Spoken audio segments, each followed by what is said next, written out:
मित्रांनो, तर आजच्या भागामध्ये आपण बघणार आहोत व्हेरिएबल म्हणजे काय, व्हेरिएबलच्या प्रॉपर्टीज काय आहेत, त्यानंतर आपण व्हेरिएबल पायथनमध्ये कसा क्रिएट करू शकतो, तसेच त्याचा वापर कसा करू शकतो आणि व्हेरिएबलवर आपण कुठले ऑपरेशन करू शकतो. तर व्हेरिएबल म्हणजे काय? व्हेरिएबल म्हणजे हे एक मेमरी लोकेशनला दिलेलं नाव असतं, ज्या मेमरी लोकेशनमध्ये आपण काही डेटा हा स्टोअर केलेला असतो. तर या व्हेरिएबलचा वापर करून आपण डेटा हा स्टोअर करू शकतो, त्या डेटाला प्रोग्राममध्ये ॲक्सेस करू शकतो किंवा आपण त्याला मॅनिप्युलेट करू शकतो. म्हणजेच त्यामध्ये आपण एखादी व्हॅल्यू ॲड करायची किंवा सबट्रॅक्ट करायचे, तर या सगळ्या गोष्टी आपण व्हेरिएबलसोबत करू शकतो. आता आपण बघूया या व्हेरिएबलच्या कुठल्या कुठल्या प्रॉपर्टीज असतात. पहिली प्रॉपर्टी आहे त्याचा टाईप. व्हेरिएबलचा टाईप कुठला असतो? तर व्हेरिएबलमध्ये आपण ज्या प्रकारचा डेटा स्टोअर करतो तो त्या व्हेरिएबलचा टाईप असतो. उदाहरणार्थ आपण व्हेरिएबलमध्ये स्ट्रिंग टाईपचा डेटा स्टोअर केला, म्हणजे ABC असं आपण स्टोअर केलं एका व्हेरिएबलमध्ये, तर त्या व्हेरिएबलचा टाईप होणार स्ट्रिंग. समजा आपण इंटिजर डेटा त्यामध्ये स्टोअर केला, समजा आपण 13 ही व्हॅल्यू व्हेरिएबलमध्ये स्टोअर केली, तर त्याचा टाईप हा इंटिजर होणार. तर ज्या प्रकारचा आपण डेटा व्हेरिएबलमध्ये स्टोअर करतो त्या टाईपचा तो व्हेरिएबल असतो. दुसरी प्रॉपर्टी आहे त्याचा स्कोप. स्कोप म्हणजे काय की लिमिट किंवा बाउंड्री प्रोग्राममधली जिथपर्यंत आपण त्या व्हेरिएबलचा प्रोग्राममध्ये वापर करतो तो त्या प्रोग्रामचा असतो स्कोप. त्यानंतर व्हॅल्यू. तर प्रत्येक व्हेरिएबलमध्ये आपण वेगवेगळ्या प्रकारची व्हॅल्यू ही स्टोअर करू शकतो, ती व्हॅल्यू आपण ॲक्सेस करू शकतो आणि प्रोग्राम एक्झिक्यूट होत असताना आपण त्या व्हॅल्यूला मॉडिफाय सुद्धा करू शकतो. त्यानंतर पुढची प्रॉपर्टी आहे त्याची लोकेशन. तर आपण आधी सांगितलेलं आहे की व्हेरिएबल हा आपल्या मेमरी मेमरीमध्ये स्टोअर असतो. तर त्या मेमरी लोकेशनला दिलेलं नाव म्हणजेच ते व्हेरिएबल. आता लाईफ टाईम, शेवटची प्रॉपर्टी आहे त्याचा लाईफ टाईम किती असतो? तर जोपर्यंत ती मेमरी लोकेशन त्या व्हेरिएबलसोबत असोसिएट असते तोपर्यंत त्या व्हेरिएबलचा लाईफ टाईम हा असतो. बघूया how to create a variable in Python. तर पायथनमध्ये व्हेरिएबल क्रिएट करणं हे अगदी सोपी आहे. सगळ्यात पहिले आपल्याला व्हेरिएबलचं नाव द्यायचं आहे आणि त्यानंतर त्या व्हेरिएबलला एक व्हॅल्यू असाइन करायची आहे. सिंटॅक्स याचा असा आहे, name of a variable equal to value. जसं की आपण व्हेरिएबलचं नाव दिलं एज आणि त्यात मी व्हॅल्यू असाइन केली 12. ठीक आहे, तर ही व्हॅल्यू इथे एज या व्हेरिएबलमध्ये स्टोअर होणार. ठीक आहे, आपल्याला ही प्रिंट करून बघायची आहे, प्रिंट एज. तर एजमध्ये स्टोअर, एज या व्हेरिएबलमध्ये स्टोअर असलेली व्हॅल्यू इथे प्रिंट झाली. आता समजा मी या एज या व्हेरिएबलमध्ये दिलं 12.5. ठीक आहे, तर 12.5 इथे प्रिंट झालेलं आहे. ठीक आहे, तर आपण पहिली प्रॉपर्टी बघितली होती टाईप ऑफ अ व्हेरिएबल. तर तो जाणून घेण्याकरता इथे कमांड आहे टाईप एज. ठीक आहे, तर इथे तुम्हाला दिसतंय type of variable age is float. समजा इथे मी पुन्हा 12 केली, 12 प्रिंट झाले आणि त्याचा टाईप इथे इंटिजर हा प्रिंट झालेला आहे. तसंच आपल्याला याच्यासोबत समजा काही मेसेज प्रिंट करायचा असेल तर आपण इथे मेसेज प्रिंट करू शकतो डबल कोटेशन देऊन, माय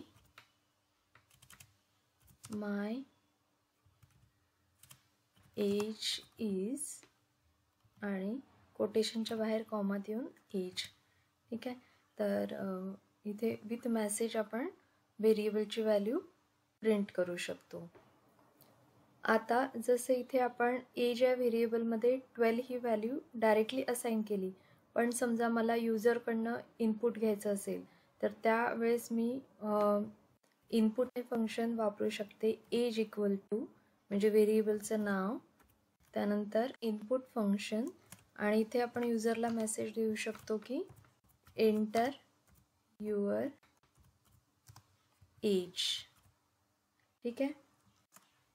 आणि इथे जी काय व्हॅल्यू युजर इथे एंटर करणार ती एज या व्हेरिएबलमध्ये स्टोअर होणार, आणि ती आपण इथे डिस्प्ले करूया with the message your age is, आणि कोटेशन देऊन एज या व्हेरिएबलमध्ये असलेली व्हॅल्यू. ठीक आहे.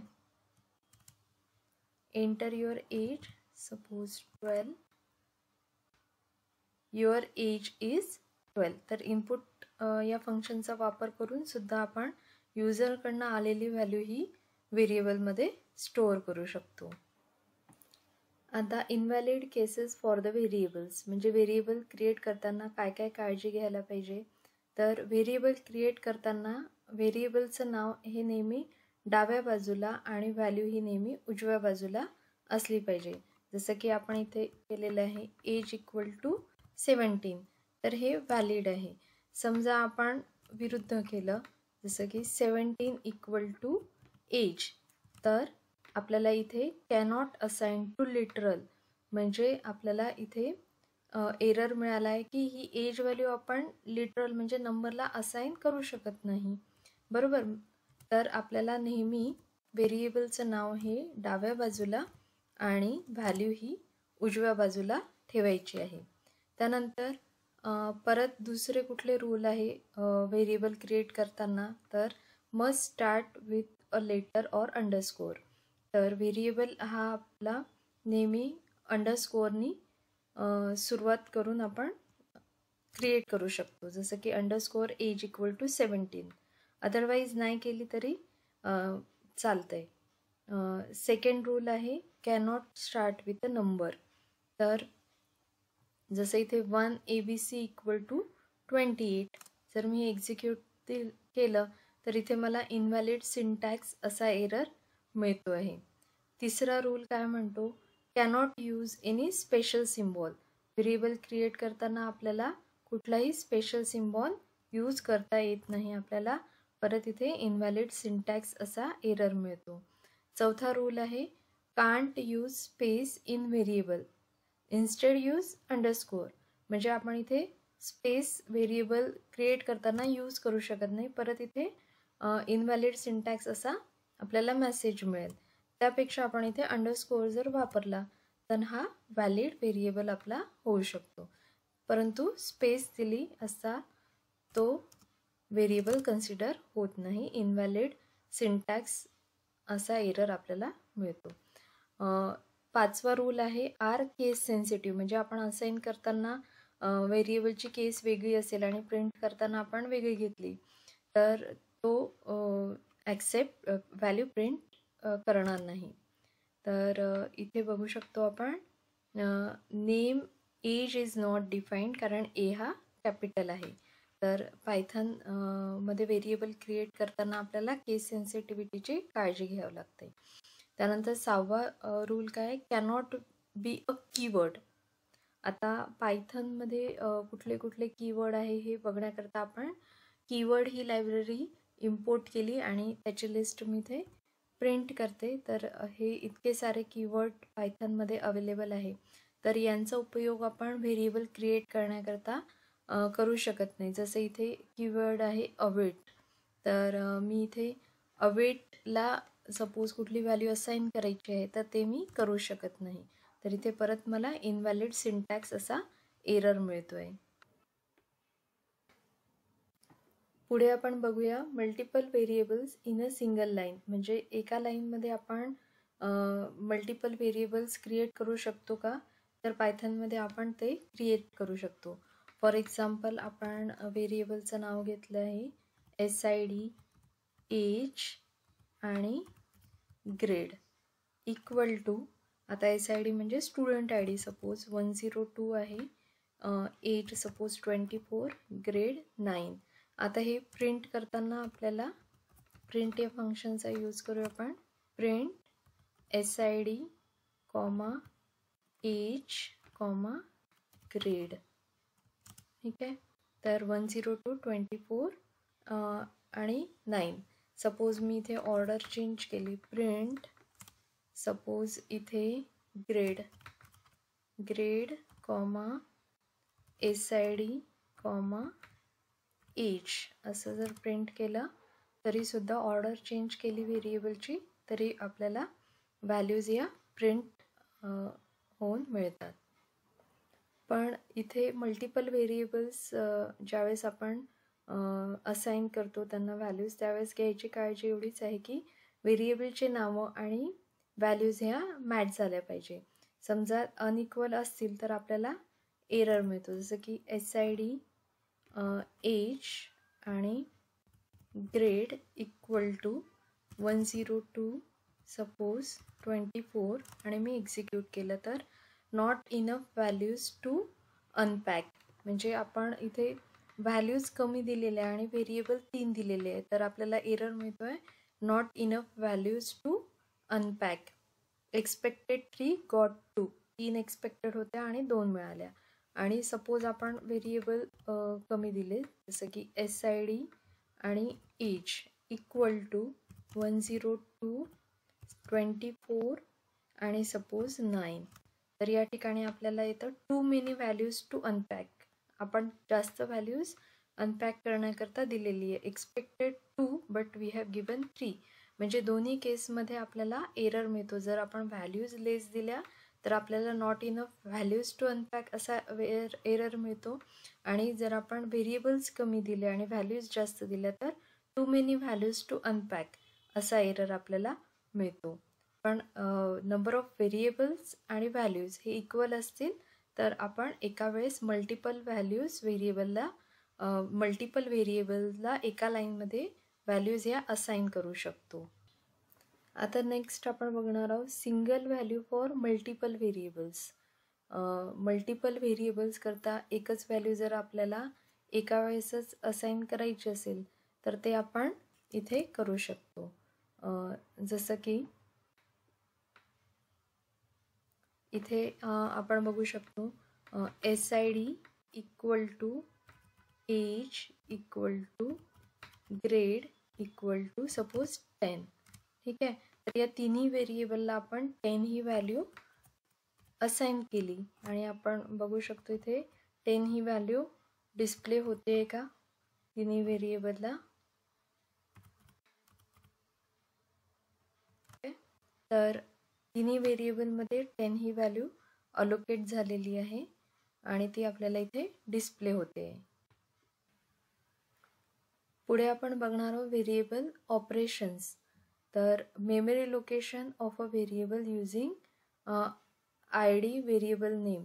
म्हणजेच व्हेरिएबलचं नाव आपण टाकून तो कुठल्या लोकेशनला स्टोअर झालेला आहे हे आपण डिस्प्ले करू शकतो. जसं एजमध्ये मी सपोज आता 45 ही व्हॅल्यू मी स्टोअर केलेली आहे.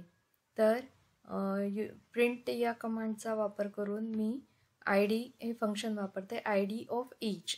तर इथे डिस्प्ले काय होणार, 45 डिस्प्ले होणार नाही, तर ही 45 व्हॅल्यू मेमरीमध्ये कुठल्या लोकेशनला स्टोअर आहे त्याचा ID हा इथे डिस्प्ले होणार आहे. तर memory location of age is, तर इथे ही व्हॅल्यू डिस्प्ले जी झालेली आहे ती त्या मेमरीची लोकेशन आहे जिथे एज इक्वल टू 45 हे स्टोअर झालेलं आहे. सपोज मी रिअसाइन केली व्हॅल्यू एज या व्हेरिएबलमध्ये, एज इक्वल टू 10 आणि या ठिकाणी व्हॅल्यू प्रिंट केली. तर ज्यावेळेस आपण रिअसाइन करतो व्हॅल्यू त्याच व्हेरिएबलला त्यावेळेस ती व्हॅल्यू दुसऱ्या लोकेशनमध्ये स्टोअर होते. ठीक आहे, तर या लोकेशनला असलेली व्हॅल्यू जी आहे ती 45 आहे आणि या लोकेशनला असलेली व्हॅल्यू जी आहे ती 10 आहे. आणि सपोज आपल्याला व्हेरिएबल डिलीट करायचं आहे. सपोज ABC नावाचा एक मी व्हेरिएबल घेतला, त्यात व्हॅल्यू स्टोअर केली 5 आणि डेल हा कीवर्ड आहे, डेल व्हेरिएबल नेम. तर त्या ठिकाणी तो व्हेरिएबल जो आहे तो डिलीट होणार आणि मी सपोज आता डिलीट केल्यानंतर परत त्या व्हेरिएबलची व्हॅल्यू प्रिंट करते. तर या ठिकाणी तो एरर देतो आहे ABC is not defined although we have assigned some value to ABC variable. तो व्हेरिएबल आपण इथे नेक्स्ट लाईनमध्ये डिलीट केला आणि त्यानंतर त्या व्हेरिएबलची व्हॅल्यू प्रिंट केली. तर इथे तो एरर मेसेज देतो ABC इज नॉट डिफाईन्ड. तर अशा प्रकारे आपण या भागात बघितले व्हेरिएबल म्हणजे काय, व्हेरिएबलच्या कुठल्या प्रॉपर्टीज असतात, पायथनमध्ये व्हेरिएबल कसा क्रिएट केला जातो, त्याचा यूज आपण कसा करू शकतो, तसेच व्हेरिएबलवर आपण कुठल्या प्रकारचे ऑपरेशन्स हे परफॉर्म करू शकतो, हे सगळं आपण या भागात बघितलेलं आहे. तर भेटूया पुढच्या भागात. नमस्कार.